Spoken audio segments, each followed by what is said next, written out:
Hola chicos, bueno, me encanta saludarlos. Lamento que no pueda ser allá en el salón de clase, pero igual aspiro a que disfruten mucho este tema que nosotros vamos a estar tratando en el día de hoy. Sin más preámbulos, voy a proceder a mostrarles ese eje temático con el que vamos a estar trabajando. Como ustedes lo pueden ver ahí en sus pantallas, ya en el televisor donde deben estarlo viendo. Entonces procedo a indicarle cuál es ese tema que nosotros vamos a estar trabajando en el día de hoy. Nosotros hoy vamos a trabajar el campo de la filosofía en un sentido universal. ¿A qué hace referencia este esquema? Bueno, de por sí, ya acuérdense que yo les he dicho a ustedes que el precepto filosófico busca siempre que la universalidad del ser humano. Acuérdense que les he indicado que precisamente el encanto de la filosofía está que lo miremos desde esa universalidad que tiene. Hoy lo vamos a mirar desde la óptica específica de uno de esos grandes filósofos que la vida nos ha regalado y es el filósofo Immanuel Kant. Este señor indicaba que esa universalidad precisamente de la filosofía está dada o se debe tomar desde la óptica de 4 preguntas, 4 interrogantes. Precisamente en eso vamos a centrar nosotros nuestra clase en el día de hoy. Vamos a mirar cómo Kant, desde ese esquema, Immanuel Kant, desde ese esquema, trató de darle respuestas y de crear un contexto general que abarcara todo lo que él indicaba que debía ser ese contexto de racionalizar la información, el entorno del ser humano. Entonces, recordemos que yo a ustedes les había dicho, estando ya en el salón, que Kant es uno de los filósofos que más enmarcó dentro de este proceso de mirar al ser humano como un ser social, de entender la complejidad de lo que es el ser humano y ese entorno que lo rodea, que él mismo ha construido. Entonces, en ese mismo contexto de lo que tiene que ver con estos 4 interrogantes, él formuló unos esquemas. ¿Cuáles son esos esquemas? Se estarán preguntando ustedes allá. El primero de esos esquemas que él formuló, como ustedes pueden ver, es el que debo hacer. Y dentro de ese mismo contexto, Kant explicaba un gran elemento y era el siguiente. ¿Cuál era ese elemento que Kant explicaba dentro de ese contexto? Kant explicaba que en ese que debo hacer el ser humano, crea. Cada vez que el ser humano tiene un interrogante, crea un esquema a través del cual puede darle respuestas a ese esquema. Entonces, en este mismo orden de ideas, en el que puedo hacer, el ser humano crea este contexto de la metafísica para poder darle respuesta al qué puedo saber. Y ahorita lo vamos a ir, digamos que, profundizando cada uno de estos ítems. Posteriormente surge esta pregunta del qué debo saber y dentro del qué debo saber entonces está el contexto de qué responde la moral. En el que cabe esperar entonces viene la parte de la religión. Y asimismo entonces cerramos con qué es el ser humano, donde se responde desde dónde, desde la antropología. Entonces vamos a profundizar a ver qué era lo que Kant trataba de indicarnos dentro de este contexto. Buscamos mirar a fondo qué es exactamente lo que trata Kant de plantearnos desde el punto de vista indicándonos que la universalidad de la filosofía la podemos mirar a través de estos 4 interrogantes y de los campos que el ser humano ha creado para darle respuestas a esos mismos interrogantes. Entonces, miramos, vemos. Primero, en ese qué puedo saber que el ser humano se formula en forma permanente, entonces surge este gran esquema de cuando el ser humano comienza a cuestionar su propio conocimiento. ¿Cómo así, profe? Se preguntarán ustedes. Es el cuestionar en realidad qué es lo que yo sé y qué tanto puedo saber. Y es ahí cuando esa misma capacidad de razonar que nosotros tenemos y que cada uno de ustedes tiene, comienza a darse cuenta y comienza a descubrir que nuestra capacidad de conocimiento es limitada. Hay cosas que nosotros por mucho que queramos, no podemos darle respuesta, por lo menos no una respuesta concreta. Al darnos cuenta nosotros de ese esquema que nosotros estamos viviendo, ahí justamente en ese mismo momento, la propia capacidad que nosotros tenemos de razonar es la que nos hace darnos cuenta dentro de ese esquema que no todo lo que me rodea yo sé qué es y no para todo yo tengo una respuesta. Entonces, entramos en ese contexto de que tengo conciencia de que no todo puedo saberlo, de que hay cosas que yo no sé, pero también es cierto que yo no puedo negar que hay cosas que yo sé, que tengo control de ellas, que tengo manejo de ellas. ¿Cómo así, profesora? Miremos aquí y así digamos que me van a poder comprender mejor. Acá, dentro de ese esquema del que puedo saber, viene y nosotros hemos creado dos grandes escalas, ¿cierto? Se los acabo de decir ahorita. Tenemos una escala en la que está lo que nosotros sabemos que realmente está ahí. Y en ese nosotros sabemos que ese conocimiento es real, entonces viene el saber científico. Ese saber científico que es enorme, que es gigante, que nos ha dotado al ser humano de una cantidad de respuestas hacia nuestros interrogantes, cada vez muchos menos gracias a ese componente científico. Por ejemplo, dentro de ese componente científico hemos aprendido cómo es la fisiología de nuestro cuerpo. Podemos saber por qué lloramos, cuál es esa fisiología que se da cuando una persona llora, cuál es ese proceso fisiológico que se da cuando respiramos.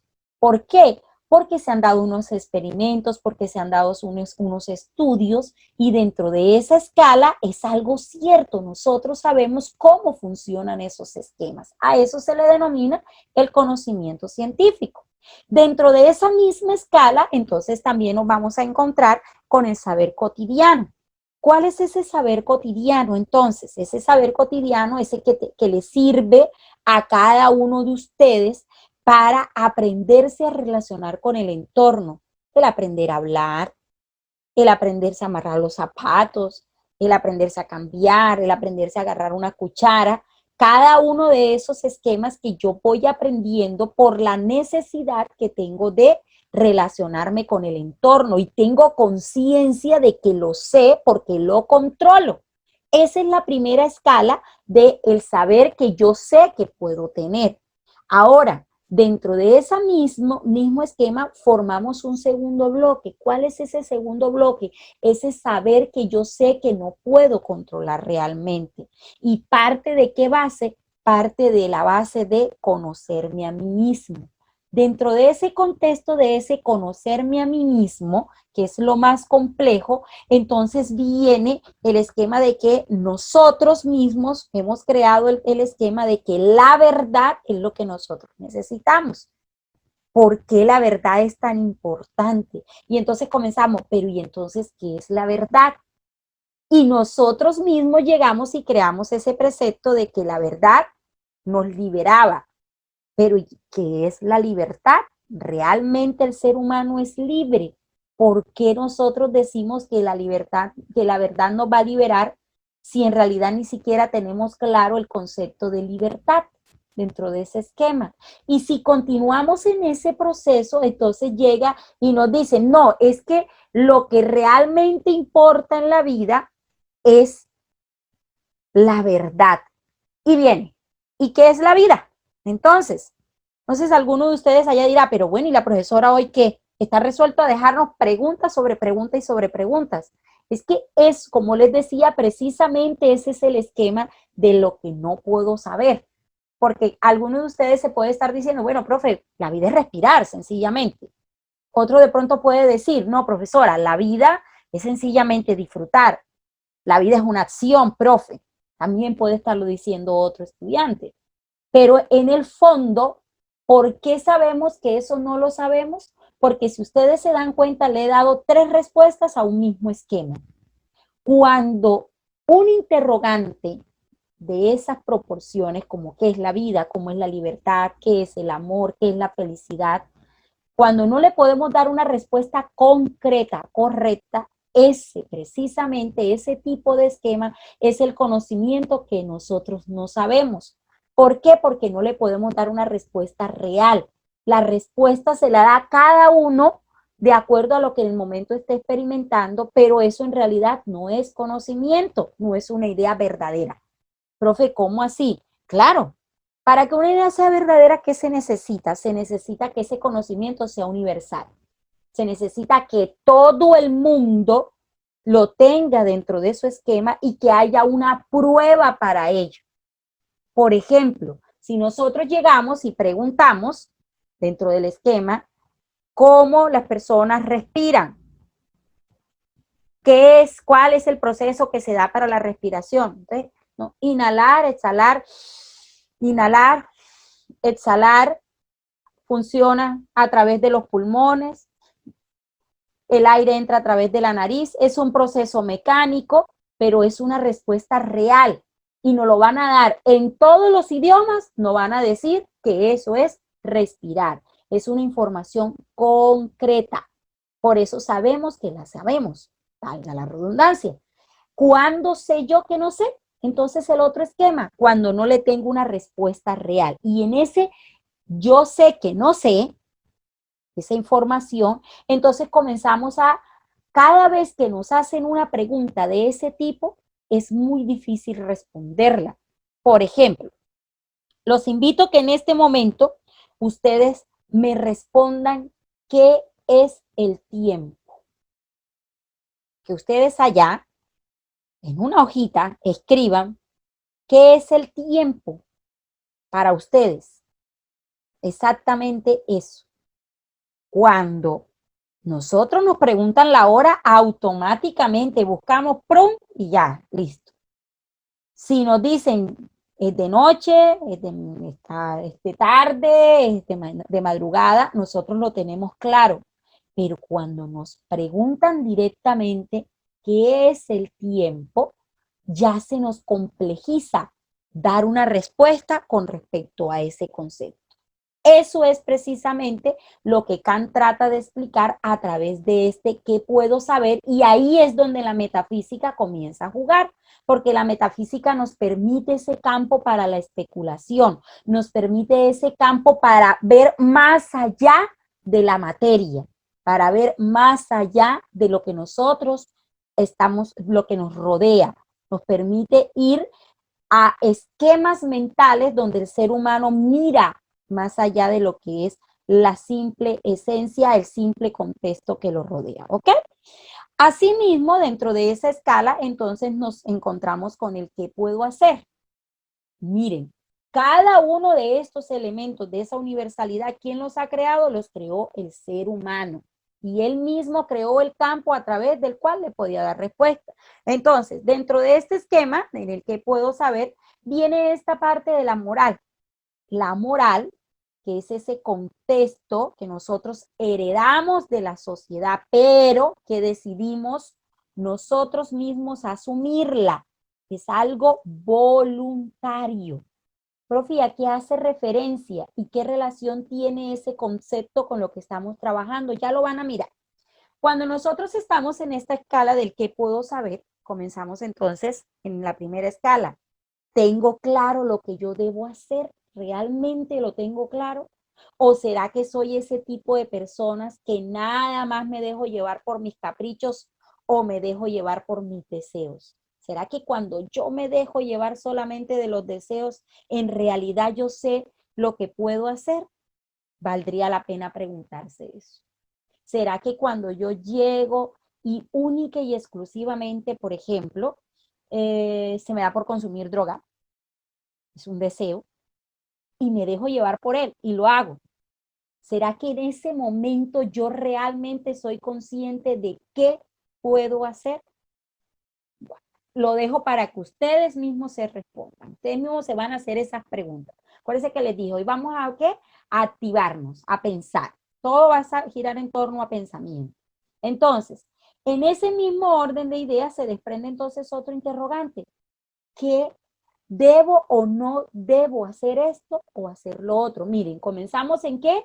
En el proceso de comparación. qué está bien, qué está mal. ¿Sí ven cómo la moral comienza a mezclarse? A eso hace referencia el qué puedo hacer. El qué puedo hacer, chicos, está relacionado con la moral, porque es que es ese concepto que cada uno de ustedes, como personas individuales, comienza a crear de qué es bueno y de qué es malo. Pero acuérdense que yo les he dicho que ese concepto de bueno y malo es muy subjetivo, porque hay personas que adecúan el concepto de bueno o malo a su conveniencia. Entonces, ahí es donde viene la parte del precepto moral. ¿Por qué? Porque en el precepto moral es uno solo. Nosotros, nuestro precepto moral lo debemos basar en qué? En valores. Respeto, solidaridad, igualdad, tolerancia, libertad, paz, honestidad, todos esos esquemas que nos han enseñado a nosotros desde el punto de vista ético, que nos han enseñado desde el punto de vista de esa herencia cultural que nosotros tomamos de nuestros padres, de nuestros antepasados, todo eso formó lo que es nuestra moral, pero cada uno de ustedes les da su propio esquema, cada uno de ustedes le crea su propio valor a ese esquema. Dalis Barrera tiene su concepto de bueno y dentro del salón, cada uno de ustedes tiene su concepto de bueno y su concepto de malo. ¿Dónde está el gran problema con el que puedo hacer? Cuando el ser humano no crea un esquema diferencial entre lo que realmente es bueno y lo que realmente es malo, porque cuando yo creo mi propio concepto de bueno y malo y ese concepto no se adapta a la sociedad, entonces viene el proceso de castigo. Miren ustedes cómo es un contexto universal, es un contexto social. El hombre creó la moral, el hombre creó la ética. Es ese esquema donde nosotros mismos creamos unas normas. ¿Para qué? Para protegernos de nuestro propio comportamiento. Y el ser humano que no se adecua a ese contexto moral, entonces la sociedad que hace, lo castiga dentro de ese esquema, ¿no es cierto? O peor aún, lo desecha. ¿Y por qué digo peor aún? Porque es, digamos que el castigo, te castigan y después viene el perdón, pero cuando te desecha es eso, te están sacando de ese esquema de lo que nosotros denominamos sociedad. Asimismo, entonces, dentro de esta escala, continuamos avanzando en lo que tiene que ver con las preguntas que Kant propone para que nosotros tengamos un contexto universal. Acuérdense, pensamiento. ¿Qué es lo que Kant está tratando de hacer? Que se supone que para que nosotros tengamos un contexto universal, tengamos un pensamiento visto desde un esquema filosófico, tenemos que abrirnos a este esquema. Entonces, viene la parte del qué me cabe esperar. Y el que me cabe esperar está directamente relacionado con la religión y con un gran componente que el ser humano necesita, y es la esperanza. Profe, ¿qué tiene que ver la esperanza con la religión? Todo. La esperanza tiene que ver absolutamente todo con la religión y ya se van a dar cuenta por qué. Se los pongo de esta manera.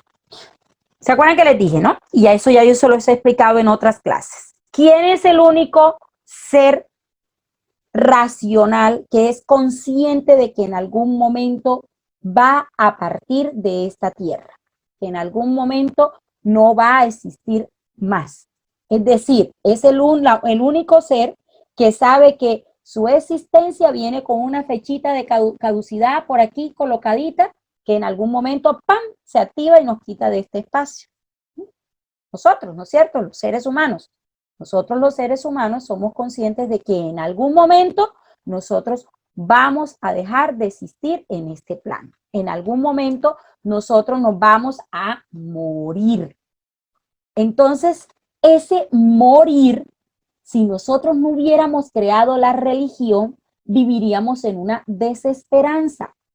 Profe, ¿por qué usted nos dice que viviríamos en una desesperanza? Claro, por supuesto, que viviríamos en una desesperanza, porque no sabríamos a qué aferrarnos después de la muerte. Viviríamos en un contexto donde no solamente estamos con el esquema de la desesperanza, sino que en nuestro entorno existe el bien y existe el mal. Entonces, para poder decir y para poder pensar, hoy me pasó algo malo. ¿Qué es lo primero que las personas hacen? Ay, Diosito, ay, mañana será un mejor día. Es esa esperanza de que tenemos un ser superior a nosotros que nos va a procurar una mejor existencia. Ese es el papel que juegan las religiones dentro de ese contexto. Y miren que no estoy hablando específicamente de una religión. Si ustedes pueden ver ahí en el esquema que yo les estoy mostrando en este momento, les estoy englobando a todas. No estoy diciendo X religión es verdadera y X no. Ahora, cabría decir dentro de este mismo contexto de Kant que no solamente sería el contexto religioso, sino un contexto también de fe, de esa creencia en un ser divino. De ahí surge entonces ese esquema. ¿Qué me cabe esperar? Me cabe esperar la esperanza de que hay alguien que por muy mal que yo esté, me va a ayudar. Que por muy mal que la situación se ponga, algo bueno va a haber al final del camino. Que si yo me muero, entonces voy a ir, los que creen en esta parte religiosa, voy a ir entonces a el cielo y allá voy a estar rodeado de este Dios al cual yo tanto veneré estando en vida. Entonces, si ustedes miran, es ese esquema, ¿no? De tener una esperanza, de tener una razón dentro de la existencia. A eso hace específicamente referencia Kant cuando habla de este esquema de el que me cabe esperar. Asimismo, dentro de esta escala de lo que me cabe esperar, entonces viene la otra parte, la parte de qué es el ser humano. Y aquí, entonces, comenzamos en otro proceso. Existen cualquier cantidad de teorías, una cantidad de esquemas creados, tratados, libros, investigaciones y demás que ayudan a que el ser humano le halle un sentido a explicar qué es el ser humano. Comienzas, entonces te puedes formular muchos interrogantes. ¿Soy un ser pensante? Podría ser la primera forma, el primer interrogante. ¿O soy un animal evolucionado? En realidad, ¿qué somos? ¿Somos unos seres pensantes o somos animales que evolucionamos? ¿O una pasión inútil? ¿Por qué una pasión inútil, profesora? Porque en algún momento vamos a morir. Entonces estamos en qué? Perdiendo el tiempo dentro de ese esquema. O un simple elemento de producción, es decir, vine aquí a producir en un contexto económico, a producir y reproducirme para otra especie, vine a producir destrucción, vine a producir daño. Eso también debo mirarlo dentro de ese que es el ser humano. Asimismo, o soy una unidad mínima de consumo, es decir, vine a consumir, alimentarme. También lo podría mirar desde el punto de vista de la evolución. Soy una evolución de células, también pueden ser dentro de ese esquema, ¿no? O soy un ser racional que necesita un tú, es decir, saber que otra persona existe para tener conciencia de que yo existo. ¿Cómo sé que yo existo? Porque lo pienso aquí. ¿Y cómo sé que yo estoy en una sociedad? Porque sé que hay otros que están dentro de ella. Esa también puede ser otra razón desde la cual yo le puedo dar explicación a qué es un ser humano. O también, vámonos al esquema religioso, soy un hijo de Dios que espera volver a ser salvado. Ya una vez lo hizo dentro de mi creencia religiosa y se supone que lo puede volver a hacer dentro de ese esquema. Entonces, ¿qué es lo que nosotros debemos tener claro dentro de este proceso que nosotros vamos a llevar a cabo? Lo primero, que lo importante, chicos, dentro de estas 4 respuestas que yo les he traído a ustedes hoy, es el concepto que ustedes mismos le den a estas respuestas. Miren lo que les estoy diciendo, no es fácil, pero cada uno de ustedes debe crearle un contexto a estas preguntas. Profe, ¿qué pasa si nosotros no lo hacemos? ¿Por qué tenemos que hacernos tanta pregunta? O sea, en medio de toda esta clase que usted nos ha dado, estamos de pregunta sobre pregunta y más pregunta.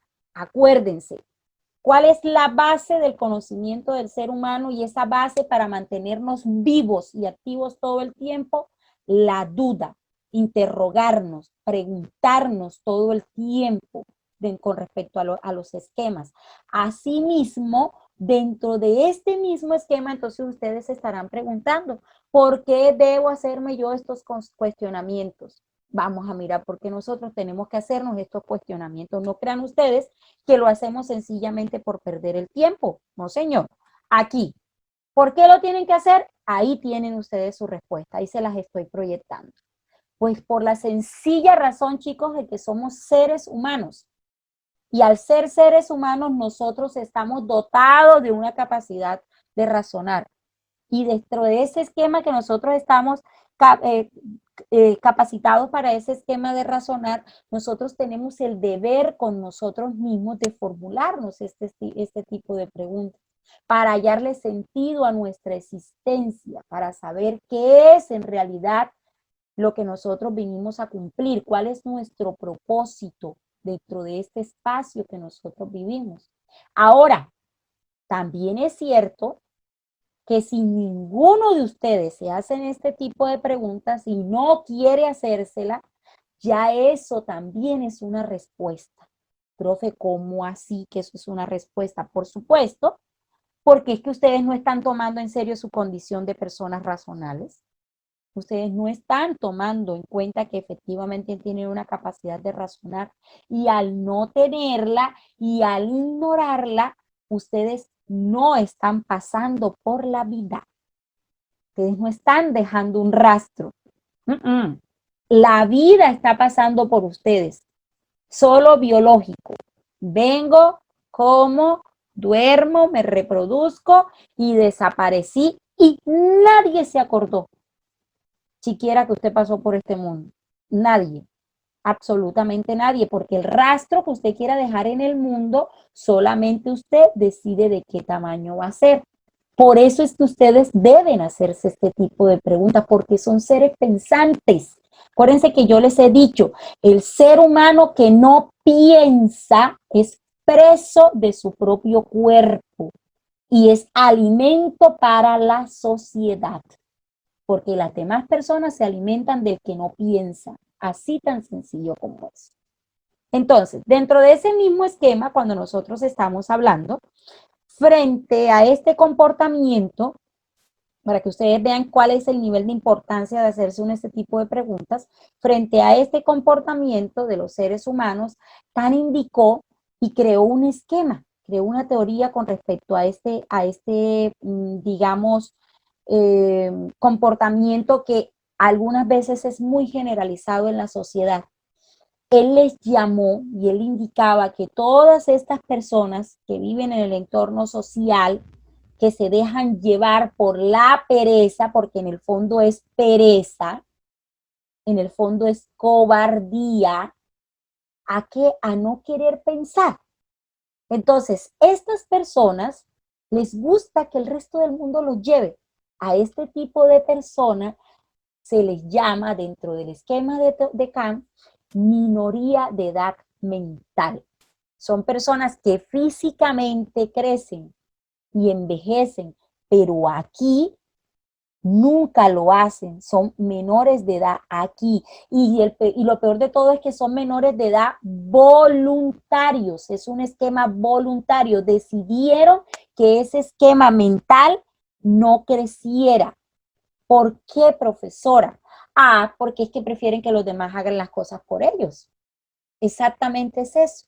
Entonces, ¿qué ocurre con esos esquemas mentales? Esas personas que son menores de edad mental, que se sienten cómodas dentro de ese esquema. Les gusta vivir en ese esquema. Y el problema no es que la persona vive en ese esquema, porque bueno, si la persona viviera en ese esquema y solamente lo afectara a él, no habría problema. El problema es como esos enanos mentales, esas personas infantes mentales, hacen parte de una sociedad, ¿se acuerdan? Estamos hablando de la filosofía desde un sentido universal y social. Como hacen parte de una sociedad, terminan afectando entonces también al resto de la sociedad. Porque ¿qué? Les voy a poner un ejemplo. ¿Qué ocurre con el contexto político? Precisamente nos acostumbramos a que los demás lleven nuestros preceptos. Entonces nos acostumbramos a que los políticos sean los que nos digan cuál es realmente ese esquema de vida que debemos llevar. Y lo justificamos ante todo en zonas como Colombia. Aquí terminamos justificando ese esquema, ¿cierto? Lo terminamos convirtiendo en una realidad. Asimismo, pasan cosas como, yo llegué y me la embarré, cometí un pecadito. Pero eso no hay problema. Yo voy donde mi pastor, voy donde mi cura y ya listo, ya me confieso y ya no pasó nada. Asumimos entonces que como tengo un guía espiritual, tengo licencia para violar entonces mis preceptos morales y religiosos, porque para eso tengo el guía espiritual, que me perdone todo lo que yo hago. Miren ustedes cómo todo este esquema, ¿no sería más fácil que cada uno se hiciera responsable de sus actos y no tener que estar acudiendo al guía espiritual para justificar lo injustificable dentro de ese esquema? Entonces, asimismo, dentro de esta escala, llegamos aquí. Y por favor, van a mirar esa imagen y se van a centrar en ella. Vamos a traer esa teoría de Kant expresada hace tanto tiempo, la vamos a traer a un contexto actual. ¿Qué nos dice a nosotros esas imágenes que estamos ahí viendo? ¿Será que nos sentimos identificados con ella? ¿O será que no? Que dentro de ese esquema que Kant dice que nos convertimos en infantes mentales. En este caso, vamos a mirarlo desde nuestro contexto actual, desde nuestro contexto tecnológico actual. Dentro de ese esquema, ¿qué pasa con los celulares? Dejamos que el celular gobierne nuestro tiempo, gobierne nuestra vida, nuestra existencia. En eso se ha convertido. Somos presos de un dispositivo. Y no es que el dispositivo esté mal, porque de hecho el dispositivo nos ha venido a mejorar y muchísimo nuestra calidad de vida. El problema es el mal uso que nosotros hacemos de ese dispositivo. Volvemos, somos menores de edad mental. No somos capaces de colocarle un precepto de comportamiento a nuestro pensamiento. Asimismo, dentro de esa escala, entonces viene la falsa felicidad de las redes sociales. Está la pobre profesora ahí tratando de darle la clase pero el carón está diciendo, aquí estudiando física con la profe. O aquí estudiando ecuaciones lineales con la profe. Y en realidad está aprendiendo. Entonces ustedes mismos se van a hacer esa pregunta. ¿Qué estamos haciendo con nuestra existencia? ¿Somos enanos mentales? ¿O será que estamos realmente creciendo mentalmente? Entonces, ¿qué vamos a hacer nosotros? Miren lo que vamos a hacer. Para la próxima clase, ustedes me van a tener este material donde ustedes me van a responder primero. Van a leer esa frase que aparece ahí, lo van a explicar con sus propias palabras. Me van a explicar qué entiende usted. Para usted, ¿qué significa esa frase? Ten valor de servirte por tu propio entendimiento. Después, ¿crees que pensar es importante? No me van a colocar, sí, profe, no me tienen que explicar por qué es importante pensar. ¿Por qué para usted es importante o por qué no es importante? Si coloca no, también me tiene que explicar por qué. Asimismo, ¿se considera un infante mental? Va a responder sí o no y tiene que explicar su respuesta. Y llegamos a esta última. En esta última, mire lo que vamos a hacer. A propósito de esta situación tan compleja que estamos viviendo, Kant escribió, parece que lo acabara de escribir ahora, escribió este concepto de lo que es espacio, ¿no? Ahí como ustedes lo pueden ver, dice, el espacio parece que en estos días cobra una dimensión especial. El afuera inalcanzable, el adentro que se extiende. Las paredes de las casas convertidas en refugio o prisión. El espacio de la mente generadora de esperanza o de temores. El espacio de la imaginación, el espacio de los libros, el espacio del sueño, el espacio de la soledad, el espacio de lo de que habitamos, universo, hogar, cuerpo, espacio del horizonte y del paisaje ahora inalcanzable. Cualquier parecido con la realidad que estamos viviendo en este momento es coincidencia, diría alguno de ustedes. Entonces, ustedes van a leer ese fragmento y ustedes lo van a analizar y me van a responder qué significado tiene para ustedes en este momento que estamos viviendo esta pandemia el espacio. Y no hablo del espacio exterior, hablo del espacio de ustedes, el espacio este real, el físico. ¿Qué significado tiene para ustedes ese espacio donde nos dicen a nosotros en este momento no nos podemos pegar a los demás, no podemos tener contacto físico directo, ese temor? Bueno, ustedes van a explicar qué significa para ustedes en este momento el espacio. Asimismo, cómo ha cambiado la pandemia el concepto de libertad que tú tenías. ¿Qué ha pasado con tu libertad en este tiempo?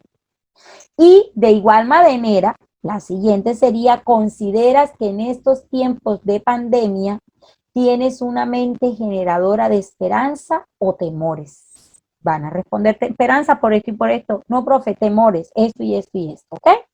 Bueno, chicos, eso ha sido todo por hoy. Lamento mucho no poder estar con ustedes allá. Espero que prontamente pueda compartir con ustedes en el salón, armar nuestros debates, hablar, preguntar directamente, porque definitivamente no es lo mismo grabarlo en un video y no escuchar sus intervenciones. Eso le da vida a este proceso que nosotros llevamos a cabo. Ha sido un placer.